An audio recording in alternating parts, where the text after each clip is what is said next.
I was standing in the doorway when his voice cut through the room. "I never wanted you. I loved her first." The words didn't come with anger. There was no shouting, no shaking hands, no rush to explain. He said it the way people speak when they believe the hardest part is already over. Like truth, once spoken, should be enough. I didn't move. I didn't step forward or back. My body stayed exactly where it was, as if motion itself had been suspended. The room felt smaller than it should have, compressed by something I couldn't see but could feel settling around my chest. He didn't look at me right away.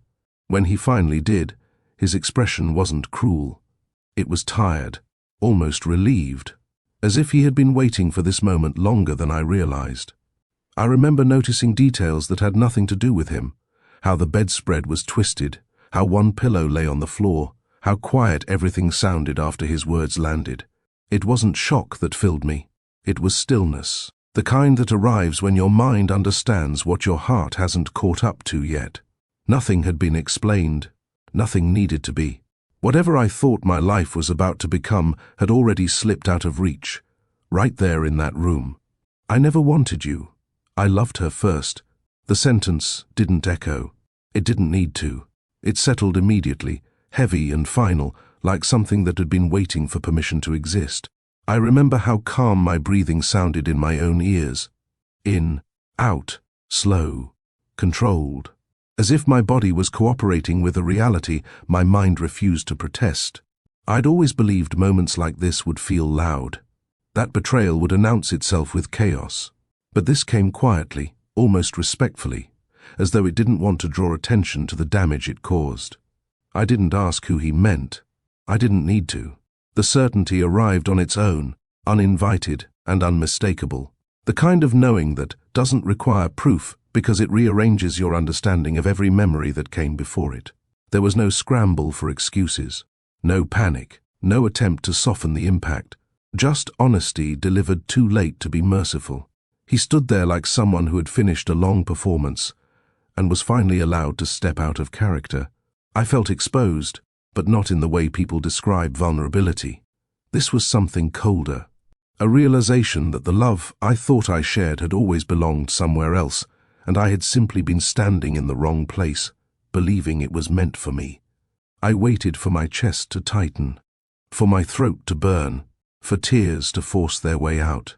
None of that happened. What came instead was a strange sense of distance, like I was watching my own life from the far end of a long hallway.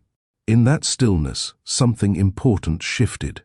Not loudly, not dramatically, just enough for me to understand that whatever pain was coming next, I would be facing it alone. There had been plans waiting just outside that room, carefully chosen dates, conversations about seating arrangements and music, and who would stand where. A future already spoken aloud enough times that it felt real, solid, inevitable. All of it was still intact somewhere, untouched by the sentence he'd just spoken. The dress, the guests, the promises that hadn't yet been said, but were already expected. An entire life paused on the edge of becoming official. And yet, standing there, I understood that none of it mattered anymore. What hurt wasn't only that the person I loved had never fully chosen me. It was the quiet realization that I hadn't been competing with doubt or distance. I had been sharing space with someone I trusted without ever knowing it. Someone who carried my blood. Someone who was supposed to understand the lines that should never be crossed. That knowledge pressed in without demanding attention. It didn't beg for a reaction. It simply existed, reshaping every memory I thought I understood. I didn't ask how long. I didn't ask why. Those answers wouldn't have changed what was already clear, that the life I was meant to step into by morning no longer existed, and whatever came next would require leaving more than just a room behind. Some endings don't arrive with noise. They arrive with certainty. And once they do, staying becomes impossible.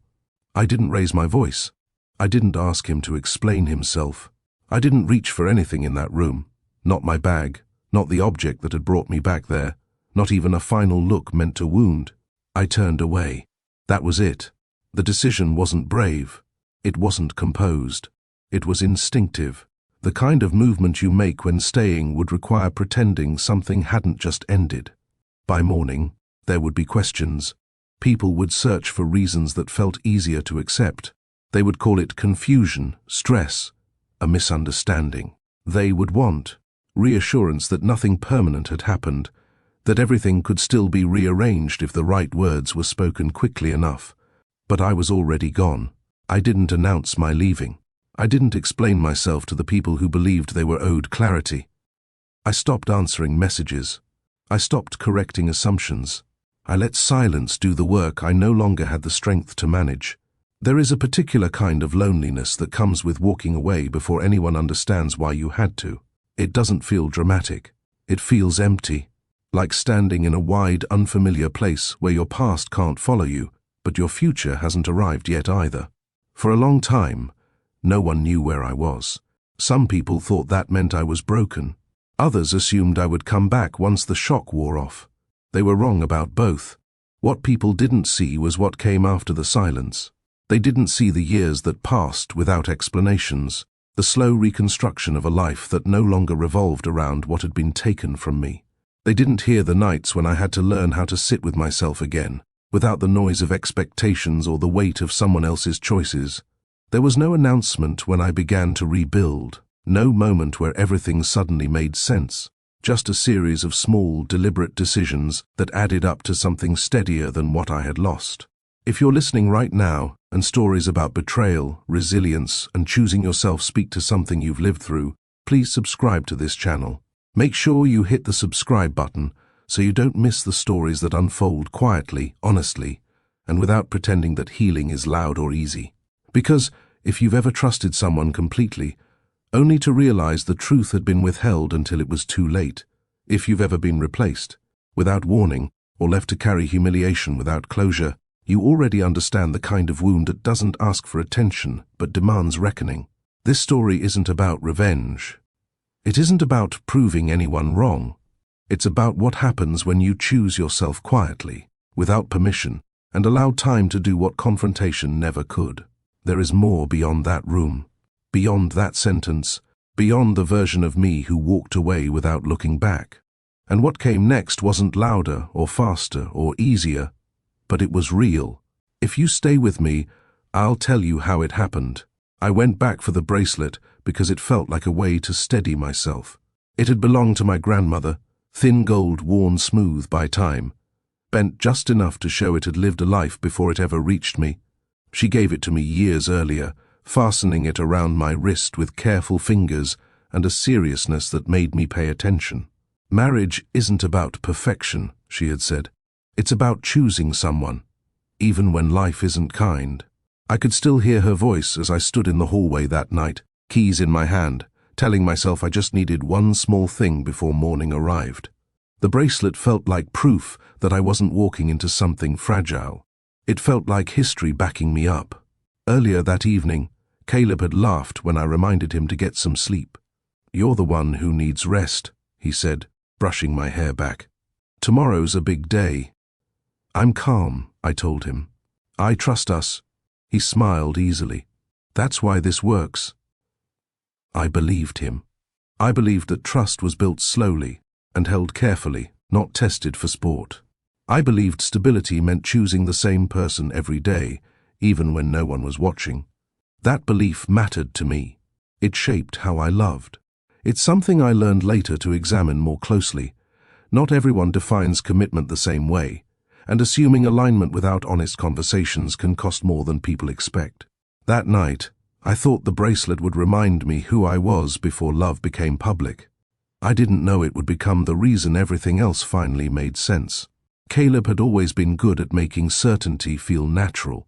In the weeks leading up to the wedding, he spoke in future tense without hesitation, as if it had already settled into place. "When this is over," he said one morning, buttoning his shirt, "we'll finally slow down." I smiled.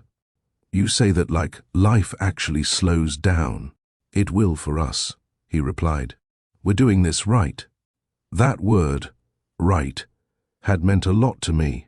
I had grown up believing love worked best when it was steady, when it didn't require constant reassurance or performance. Caleb fit neatly into that belief. He showed up. He remembered details. He knew when to be quiet. "You're not nervous?" I asked him once, half joking. He laughed. "About marrying you?" No. I didn't notice the pause that came before his answer. I didn't notice how easily I filled in certainty where there should have been questions. Bryn had been around more than usual then. She moved easily through our shared spaces, familiar in a way that never raised alarms. When she teased Caleb, it sounded harmless. "You're really doing this," she said once, leaning against the counter, settling down. He smiled. "Looks that way." I told myself family closeness was a good sign. That comfort meant safety. But comfort without boundaries can blur lines people assume are obvious. It's something I learned later. Trust works best when it's paired with clarity, not assumptions. At the time, I thought I was building something solid. I didn't know I was trusting a version of the truth that had been carefully edited. There were moments that should have stayed with me longer than they did. Small pauses, half-finished sentences, glances exchanged that I explained away because they didn't fit the story I believed I was living. One evening, as we sorted through last-minute details, I asked Caleb, "Are you happy?" He looked up from his phone.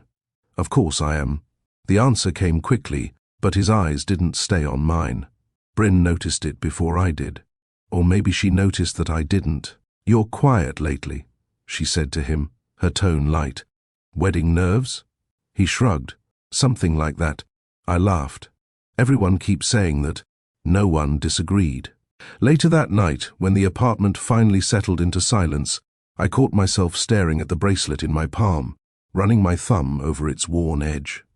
It occurred to me then, not sharply, not urgently, that I hadn't asked myself whether calm meant certainty or just familiarity. That's a question worth sitting with. Sometimes what feels steady is simply what we've learned to accept, and when we don't examine that feeling closely, we can mistake comfort for truth. Caleb reached for my hand in the dark. "Everything's fine," he said softly, as if reassuring himself as much as me. I let his words close the thought instead of opening it. Looking back, I understand now that unease doesn't always arrive loudly. Sometimes it waits, patient and quiet, until there's no room left to ignore it. I didn't recognize it then. I was already preparing to say yes. I went back because I had convinced myself nothing was wrong. The hallway outside the apartment was quiet, familiar. When I turned the knob and felt it give too easily, I paused. Just for a second.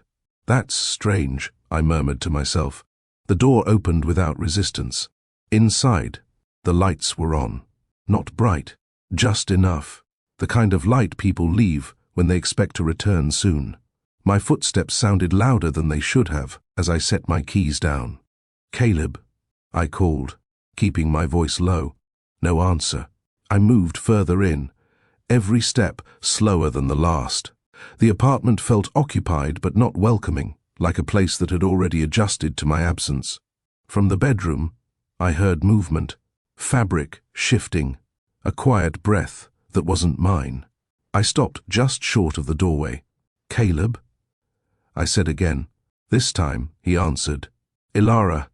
Just my name. Nothing else. In that pause, before I saw anything, something settled in me. Not fear, not anger, awareness. Sometimes the body understands truth before the mind is willing to form words around it. That's why listening to moments of discomfort matters. They're often signals, not accidents. I stepped forward. The door wasn't fully closed. I pushed it open just enough to see him sitting on the edge of the bed. My bed. His shoulders were slumped, his hands resting loosely on his knees, like someone waiting for a conversation he'd already rehearsed. The sheets were tangled. I didn't look at anything else at first. I didn't need to. Behind him, someone shifted. A hand reached for the blanket, pulling it closer to bare skin. Bryn's voice came out small. "Ilara." I said nothing. Caleb stood slowly, like he didn't want to startle me. "I can explain." "Don't," I replied. The word left my mouth evenly, surprising us both. Silence settled again, heavy but controlled. Bryn's breathing changed. I could hear the start of tears, the kind that rise quickly when someone realizes they've been seen. "I didn't mean for you to find out like this," she said. I looked at her then. Her eyes were wet, her face drawn tight, not with regret, but with fear. Fear of consequence, not of what she'd done. Moments like this teach something important. Tears don't always signal remorse. Sometimes they're a response to exposure, not empathy. Caleb waited, watching me, as if expecting a reaction he could work around. He didn't get one. Caleb exhaled, long and slow, like someone setting something down after carrying it for too long. "I never wanted you to find out like this," he said. I studied his face. There was no panic in it, no anger. What I saw instead was release. The kind that comes when pretending is finally over. "How long?" I asked. He didn't hesitate. That was what broke something open. "Not recently," he said quietly. "Not by mistake, always." The word sat between us, unmoving. Bryn let out a sound that might have been a sob. "Please," she said. "I didn't plan for this to happen." I turned to her. "You didn't plan for me to see it," I replied. She flinched. Caleb stepped forward. "I tried," he said, almost defensively. "I thought I could make it work. You were safe. You made sense." Safe. As if love were a strategy. That moment clarified something important. Honesty delayed isn't kindness. It's avoidance that transfers damage to someone else. When people speak the truth only after they're cornered, the truth arrives carrying more harm than it ever needed to. I felt it then, the exact second something detached inside me. Not pain, distance. And once distance arrives, there's no argument left to have. Bryn slid closer to the edge of the bed, clutching the blanket to her chest, as if it could shield her from what came next. "I never wanted to hurt you," she said, her voice breaking. "You're my sister." The word landed wrong.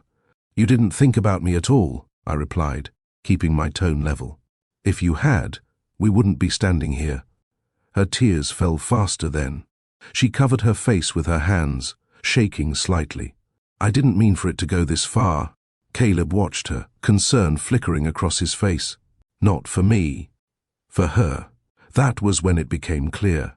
Her tears weren't about what she'd done. They were about what she was losing. Control of the story, the comfort of secrecy, the protection of my silence. This matters because accountability and emotion aren't the same thing. Someone can cry without accepting responsibility, understanding that difference saves people years of misplaced forgiveness. "I didn't plan this," Bryn repeated, as if repetition could soften intent. I nodded once. "No," I said. "You just kept choosing it." She stopped crying long enough to look at me then, and in her eyes, I didn't see apology. I saw fear of consequence. That was enough.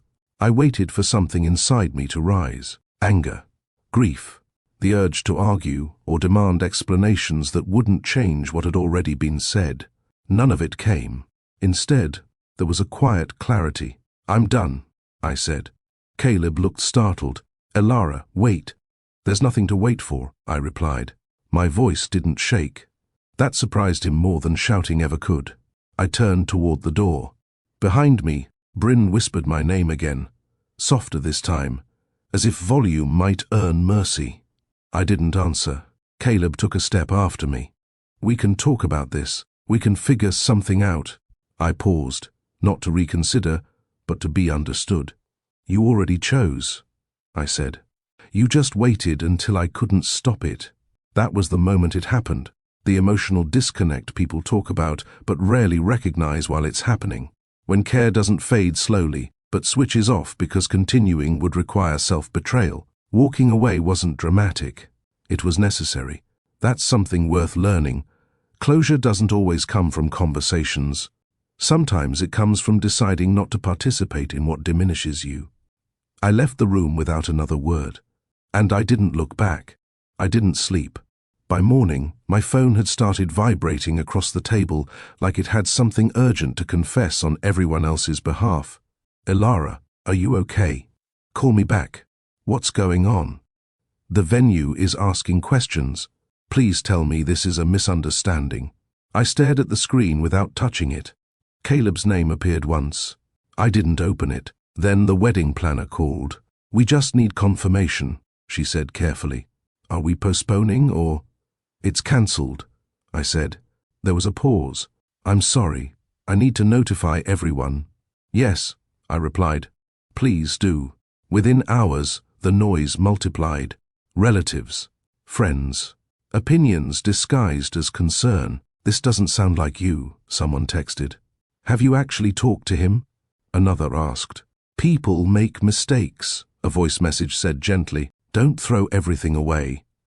What struck me wasn't the questions, it was the certainty behind them. As if my pain required validation before it could be taken seriously. That's something worth noticing. When harm disrupts plans instead of just feelings, people rush to restore comfort, not truth. And the person most affected is often expected to be the most accommodating. I didn't explain. I didn't defend myself. The wedding disappeared in a matter of hours. The impact stayed. My mother called late in the afternoon. I answered because some part of me still believed she would understand. "What's going on?" she asked. "Everyone is confused." "I cancelled the wedding," I said. She sighed, not in concern, in frustration. "You're overreacting." I went quiet. "Whatever happened," she continued, "she's still your sister. Families don't fall apart over things like this." "Things like this?" I repeated. "Elara," she said, lowering her voice. "People make complicated choices. You don't destroy everything because you're hurt." That was the moment the pain shifted. Caleb had lied to me. That hurt. But this was being told that my boundaries were inconvenient, that my dignity was negotiable. That peace mattered less than appearances. "I didn't destroy anything," I said. "I stepped away from what already did." She didn't respond right away. When she did, her tone hardened. "You're being dramatic." I ended the call. Here's what I learned then. When the people meant to protect you ask you to absorb harm for the sake of harmony, that isn't love. That's pressure dressed up as loyalty, and recognizing that difference is often more painful than the original betrayal. I sat alone after, realizing something else had ended too. Caleb's betrayal had a shape I could understand. It was personal, contained, finite. This wasn't. I replayed my mother's words in my head, not because I doubted what I'd heard, but because I needed to accept what they meant. "You'll regret this," she had said before hanging up. "People will talk." People, not me. Later that evening, a relative called. "Your mom's worried," she said. "She thinks you're shutting everyone out." "I'm protecting myself," I replied. "From your own family?" The question landed harder than it should have. Here's something I hadn't known until then. Betrayal from someone you love hurts, but dismissal from someone meant to defend you rewrites your sense of safety.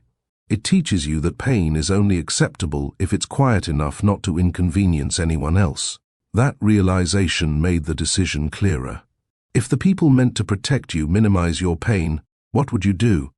Would you stay to keep the peace? Or would you choose yourself, even when it costs you familiar ground? I didn't have the answer yet, but I knew I couldn't keep standing in rooms where my hurt had to be justified before it could be acknowledged. Some losses arrive in layers. This was one of them. I didn't announce that I was leaving. There was no final message explaining myself in neat sentences. No attempt to make my choice easier for the people who had already decided my pain was negotiable. I packed what I could carry. When my phone rang again, I turned it face down. The silence that followed felt deliberate, not empty. A friend knocked once before I left. "You don't have to do this alone," she said. "I know," I replied, "but I have to do this quietly." Disappearing wasn't about punishment. It was about space, about creating enough distance to hear my own thoughts again without interference. That's something people rarely talk about. Sometimes survival doesn't look like confrontation or forgiveness. Sometimes it looks like stepping out of the conversation entirely, long enough to remember who you are without defending yourself. I blocked numbers that asked me to explain instead of asking me how I was. I stopped responding to messages that framed my boundary as cruelty.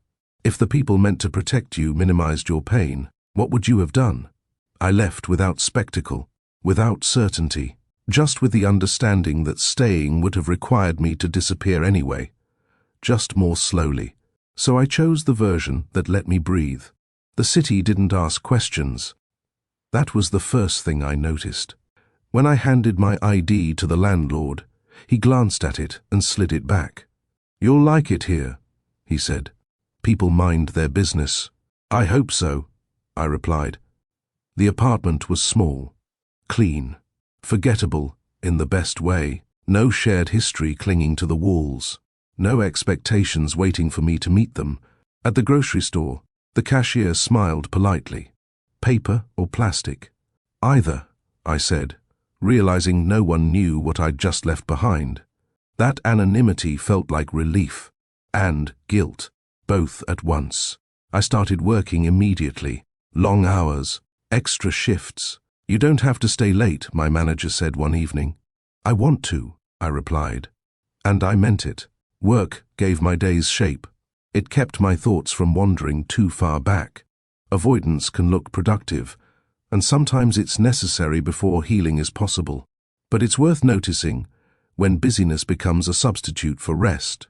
At night, I unlocked my door, stepped inside, and sat with the quiet. No one was waiting for me. For the first time, that felt safer than love. Work became my shield. I arrived early and left late, not because anyone demanded it, but because movement felt safer than stillness. If my hands were busy, my thoughts behaved. "You're always here," a coworker said once, handing me a file. "Do you ever take time off?" I smiled lightly. Maybe later. Later became a place I never reached. During lunch breaks, I listened more than I spoke. When people asked about my life, I kept my answers practical. "Did you move here for family?" Someone asked. "No," I said. "Just work." That wasn't a lie. It just wasn't the whole truth. Some evenings, my manager paused by my desk. "You don't have to prove anything," she said. "I know," I replied. And still, I stayed. Here's something I learned during that year. Staying busy can be a way to survive loss, but it shouldn't become the only way you exist. Productivity can quiet grief, but it can't resolve it. It only postpones the conversation you'll eventually need to have with yourself. I went home tired enough not to think. At the time, that felt like progress. The nights were the hardest.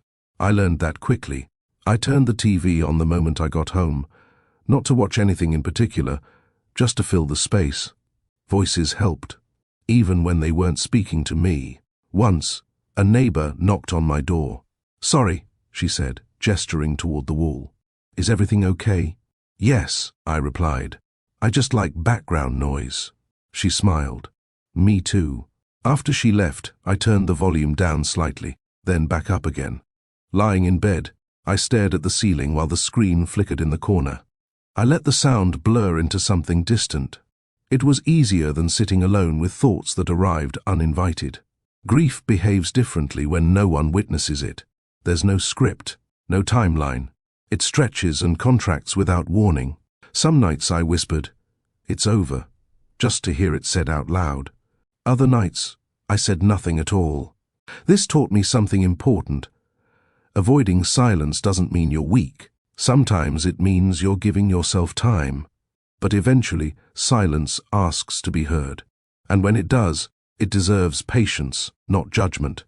I fell asleep with the TV still on. Again, grief changed when no one was around to notice it. At work, someone asked, "How was your weekend?" "Fine," I said, and meant that it hadn't been worse than the one before. On the phone, an old friend tried again. "You don't sound like yourself." "I'm just tired," I replied. That answer ended most conversations. There were no rituals for what I'd lost, no public marker to explain why I moved carefully through days that looked normal from the outside. Without witnesses, grief becomes private labor. You carry it quietly, learning which questions to answer and which truths to keep to yourself. One evening, I caught my reflection in the bathroom mirror and said, "Who are you now?" The question didn't scare me. It grounded me. Identity doesn't collapse all at once. It loosens. It sheds roles that no longer fit. And while that can feel unsettling, it's also how space is made for something more honest to form. I turned the light off and stood there a moment longer, letting the quiet stay, not fighting it. I didn't heal that year. I endured it. That distinction mattered. Healing felt too ambitious. Endurance was manageable. Some mornings, I sat at the edge of the bed and told myself, just today, not the future, not what came next, just the next few hours. At work, a co-worker noticed. "You're steady," she said once. "I like that." I nodded. Steady was something I could be. On my way home one evening, the barista handed me my drink and said, "See you tomorrow." "Probably," I replied. That small assumption, that I would return, that I existed consistently somewhere, meant more than I expected. Quiet endurance teaches a subtle lesson.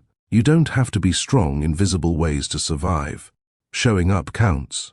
Resting counts. Choosing not to reopen wounds before they've closed counts too. By the end of that year, I wasn't fixed, but I was still here, still choosing not to disappear entirely. And that was enough to carry me into whatever came next. The idea didn't arrive dramatically.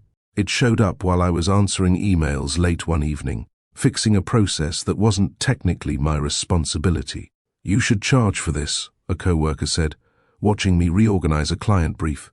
"You make chaos make sense." I shrugged. "It's just common sense."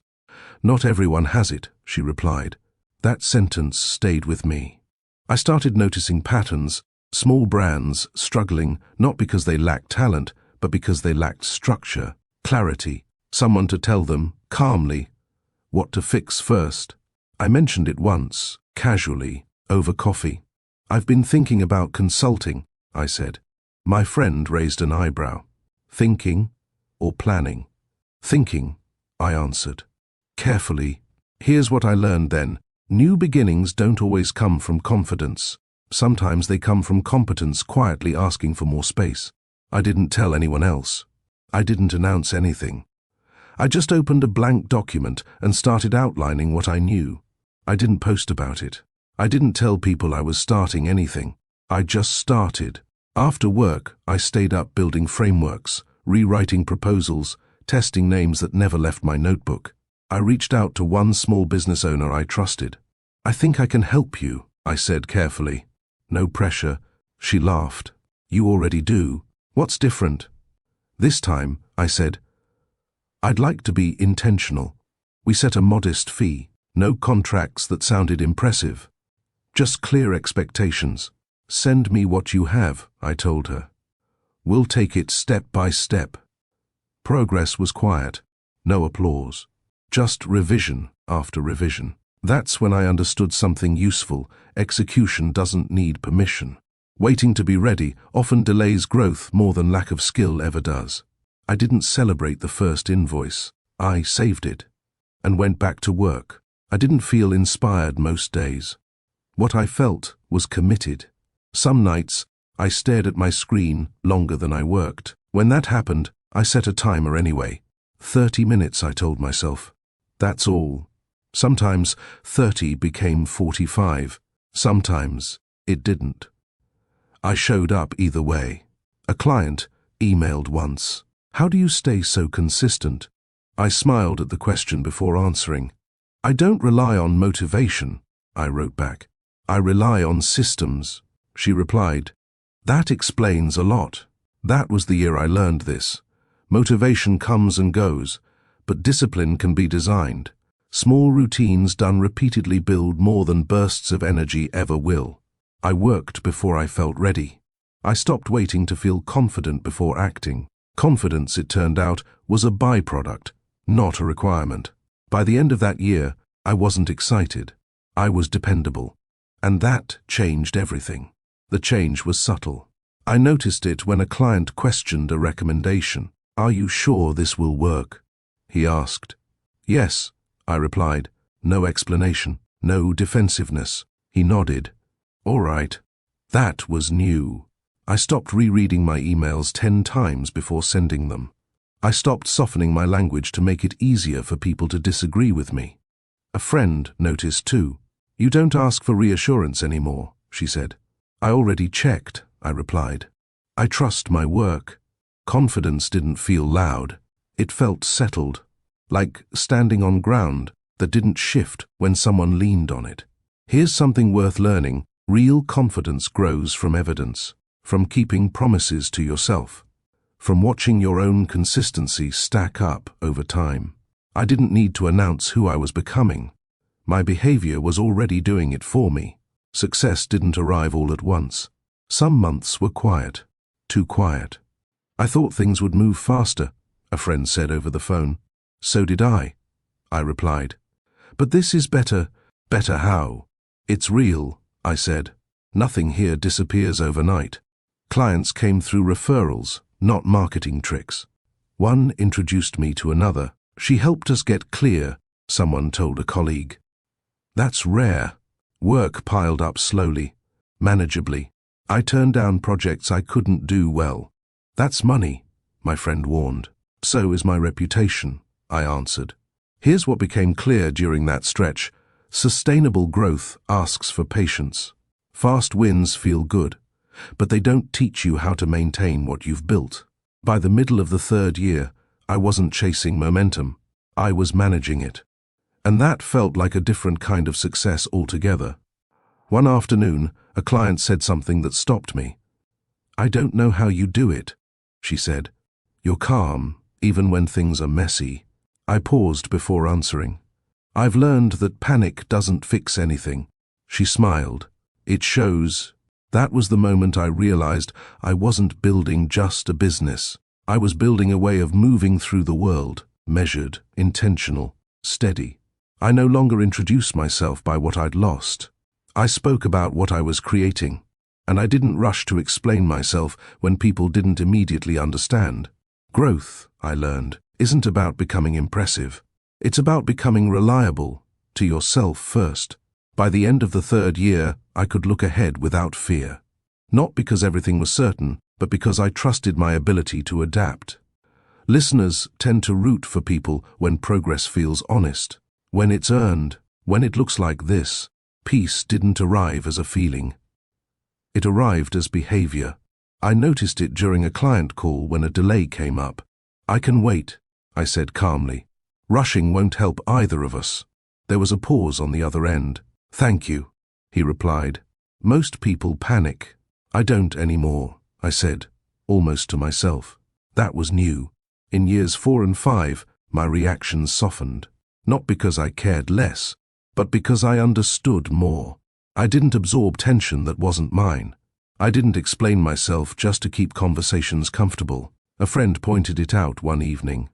"You don't argue like you used to." "I don't need to," I said. Clarity saves time. Emotional maturity isn't about controlling others. It's about regulating yourself, about knowing when to speak, when to pause, and when silence is the healthiest response available. I wasn't hardened. I was settled. And the difference mattered. Peace stopped being something I hoped for. It became something I protected. Selectiveness didn't mean isolation. It meant intention. When invitations came, I paused before answering instead of responding automatically. "You've been so quiet lately," a former acquaintance said over coffee. "We never see you anymore." "I've been focused," I replied. "On what?" "On what feels right," I said, and left it there. Not everyone needed the full explanation. At work, a potential client pushed for urgency. "Can you move things around? I need this fast." "I can't," I said evenly. "And I won't promise what I can't deliver." There was a brief silence. "I appreciate the honesty," he said. "Let's do it properly." That's what selectiveness taught me. Access is not owed. Time is not unlimited. And saying no doesn't require justification to be valid. A friend asked once, half joking, "How do you decide who stays close?" "I pay attention," I said, "to how I feel after conversations, not during them." That awareness mattered. Emotional maturity grows when you stop confusing familiarity with safety. When you choose relationships that add clarity instead of confusion. My circle didn't shrink out of fear. It refined itself. Boundaries stopped sounding like speeches. They became sentences. A former colleague called out of the blue. "I need a favor. Just this once." "I can't," I said. "Why not?" "I don't have the capacity." There was a pause. "That's it?" "Yes." I didn't add context. I didn't soften the edge. I let the boundary stand on its own. Later, a friend tried a different angle. "You've changed," she said. "You used to explain things." "I used to overextend," I replied. "This works better." She nodded slowly. "It does. Here's what I learned in those years. Boundaries don't need to be persuasive to be valid. When you explain too much, you invite negotiation. When you're clear, you invite respect. On a call, a client pressed again. "Are you sure you can't make an exception?" "I'm sure," I said, "and I'll help you find someone else." He thanked me for the honesty. If you believe peace is the real win, worth protecting, worth choosing, take a moment to like, share, or subscribe. Stories like this are for people who understand that calm isn't weakness, it's earned. Love stopped feeling like something I had to secure. There was no race anymore, no quiet comparison, no fear that someone else might take what was meant for me. A friend asked once, "Do you ever worry about ending up alone?" I thought about it. Then I shook my head. No. I worry about ending up somewhere I don't belong. That difference mattered. In conversations, I no longer leaned forward, waiting to be chosen. I sat comfortably where I was. If connection came, it arrived without pressure. Love, I learned, doesn't ask you to compete. It doesn't rush you. And it never requires you to prove your worth by enduring confusion. When someone showed interest, I paid attention to how it felt. Calm mattered more than chemistry. Consistency mattered more than intensity. That's an important lesson. People don't hear often. Scarcity makes love feel urgent, but security makes it feel safe. And safety is not boring, it's sustainable. By years 4 and 5, I wasn't searching. I was available. And that changed everything about what came next. I met Rowan on an ordinary afternoon. No build-up, no anticipation, just a shared table and an empty chair. "Is this seat taken?" he asked. "No," I said. "Go ahead." He sat, placed his coffee down carefully, and glanced at the notebook in front of me. "Working or pretending to?" I smiled. "A bit of both." "Fair," he said. "That's usually how it goes." There was no rush to impress, no questions designed to position himself well. We talked about work, about the city, about nothing that needed defending. At one point, my phone buzzed. I ignored it. "Everything okay?" he asked. "Yes," I said honestly. "I just don't need to answer it right now." He nodded. "That's refreshing." That moment stayed with me. Not because it was charming, but because it was easy. Here's something I learned later. Healthy connections often begin without intensity. They grow from presence, not performance. When no one is auditioning, you get to notice how it feels to simply exist beside someone. When we stood to leave, he said, "I enjoyed this." "So did I replied. And that was enough. We started meeting like that, without labeling it. Sometimes coffee, sometimes a short walk after work. Nothing elaborate. One evening, I mentioned a difficult client. "That sounds exhausting," Rowan said. "Do you want advice, or do you want to vent?" The question caught me off guard. "Vent," I answered after a pause. He nodded. "Go on." I spoke. He didn't interrupt, didn't rush to offer solutions. When I finished, he said, "That makes sense," and let the silence settle naturally. I realized then how rare that was. Listening, I learned, is not passive. It's a choice. And when someone listens without trying to steer the conversation toward themselves, it creates a sense of safety that words alone can't manufacture. Later, I asked him, "You don't feel the need to fix things?" He smiled slightly. "I assume people know their lives better than I do." That stayed with me. There was no pressure to define what we were becoming. No sense of entitlement to my time or my history. Connection grew because it wasn't forced, and that made it feel real. Rowan never hurried me. When a week passed without seeing each other, he didn't question it. When I cancelled once because work ran long, he simply said, "Another time works." No disappointment, no pressure. One evening I asked him, "You don't mind that I move slowly?" He looked at me for a moment before answering, "Why would I? I'm not trying to win anything." That answer settled somewhere deep. In past connections, pace had always felt like a test. Who cared more? Who leaned in first?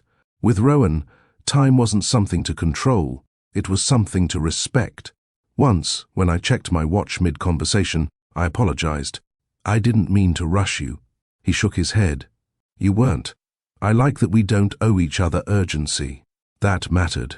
Here's what became clear. Healthy interest doesn't demand proof. When someone respects your timing, they show you they value consent in emotional spaces too. There was no claim on my past, no expectation of access, just consistency. And that made me curious in a way intensity never had. I didn't plan the moment. We were sitting across from each other, sharing a quiet meal, when he asked gently, "Can I ask you something?" "Yes," I said. "You're very composed," he continued. "But sometimes it feels like that came at a cost." I considered deflecting. Then I didn't. "There was a wedding," I said. "Once." He stayed still. I nodded. "It didn't happen. He loved someone else, someone close to me." Rowan didn't lean forward, didn't interrupt, didn't ask questions designed to satisfy curiosity. I went on, choosing my words carefully. "I left, I rebuilt. I don't talk about it much. When I finished, I waited for the familiar reactions, shock, sympathy that felt performative, advice I didn't ask for. Instead, he said quietly, "That should never have happened to you." Nothing else. No fixing. No reframing. Just acknowledgement. That moment taught me something important. Healing often comes not from answers, but from being believed without being examined. I exhaled, realizing I hadn't been holding my breath anymore. Rowan didn't change after that. That was what surprised me most. The next time we met, he didn't tiptoe around the subject or avoid it altogether. He treated me the same, present, respectful, uncurious in the best way. At one point, I said, "You don't have to be careful with me." "I know," he replied. "I'm not careful. I'm considerate."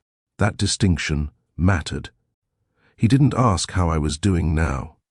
He didn't frame my past as something fragile he needed to handle delicately. He let it exist without becoming the center of us. Here's something worth learning. When someone responds to your truth without trying to manage it, they give you room to integrate it on your own terms. That's what support looks like without control. One evening, as we walked side by side, he said, "I'm glad you told me." "So am I," I replied. There was no rescue, no promise to make it better, just steady presence. And for the first time, love felt like something that could grow without asking me to shrink. Rowan didn't plan a moment that demanded attention. We were at home, the evening settling in naturally, when he said, "Can I tell you something?" I looked up. "Of course." He took a breath, not nervous, intentional. "I don't want a life that rushes past us. I want one we choose every day." I stayed quiet, letting him finish. "I don't need a grand answer," he continued, "but I do want to ask, would you build that life with me?" There was no kneeling, no audience, just presence. "Yes," I said. "I would." He smiled, not triumphant, relieved. "Good." That moment taught me something important. Commitment doesn't have to perform to be real. When a choice is grounded, it speaks plainly. And when love is secure, it doesn't need spectacle to feel certain. We sat there for a while after, hands linked, letting the decision settle. It felt calm, and it felt right. We didn't rush into planning. A few days later, Rowan asked, "What do you actually want this to look like?" I considered the question. "Small," I said. "Honest. Something that doesn't ask me to perform happiness." He nodded. "Then that's what we'll do." There were no spreadsheets shared with dozens of people. No pressure to impress. When a venue coordinator suggested something bigger, Rowan thanked her and said, "That's not us." I smiled at that. We talked about details slowly, dates, places, what felt meaningful instead of what looked impressive. "I don't want anyone there out of obligation," I said. "Neither do I," he replied. "Let's invite the people who know us as we are." Here's what I learned during that time: intention protects joy. When choices are aligned with your values, planning stops feeling like pressure and starts feeling like care. This time, the process felt like an extension of the relationship, not a test. The guest list came together quietly. Rowan read names aloud. "This one?" "Yes," I said. "She showed up when I disappeared." "And this?" "No," I replied, without hesitation. He didn't question it. We invited people who had known me in fragments and stayed anyway. Friends who hadn't demanded explanations. Colleagues who had respected boundaries without asking for context. One evening, Rowan said, "It's smaller than most." "It's fuller," I answered. That difference mattered. Here's something I came to understand. Family isn't defined only by history. It's defined by presence, by who remains when convenience fades. There was no attempt to balance sides or smooth over absences. No effort to make the list look reasonable to outsiders. We weren't building a picture. We were building a room that felt safe. And for the first time, the idea of standing in front of people didn't feel heavy. It felt supported. Someone asked me once, "Do you ever want an apology?" I thought about it longer than they expected. "I wanted understanding," I said. I got distance. Rowan listened without interrupting. Later, when we were alone, he said, "Do you feel unfinished?" "No," I replied. "I feel complete." Closure, I learned, isn't something other people hand you. It's something you claim when you stop waiting for explanations that won't change the outcome. I didn't need conversations that reopened old wounds. I didn't need acknowledgement from people who had already chosen silence or dismissal. Here's the lesson that settled in quietly. Healing doesn't require agreement from everyone involved. It requires clarity about what you will no longer accept. By the time we finished planning, the past no longer felt unresolved. It felt placed, and that made all the difference. There was no moment where the past knocked to be let back in. No apology arrived to tie things up neatly. No explanation suddenly made everything make sense. And I realized I didn't need any of that. One evening, Rowan asked quietly, "Do you feel at peace?" "Yes," I said, not because everything was fixed, but because I stopped trying to fix it.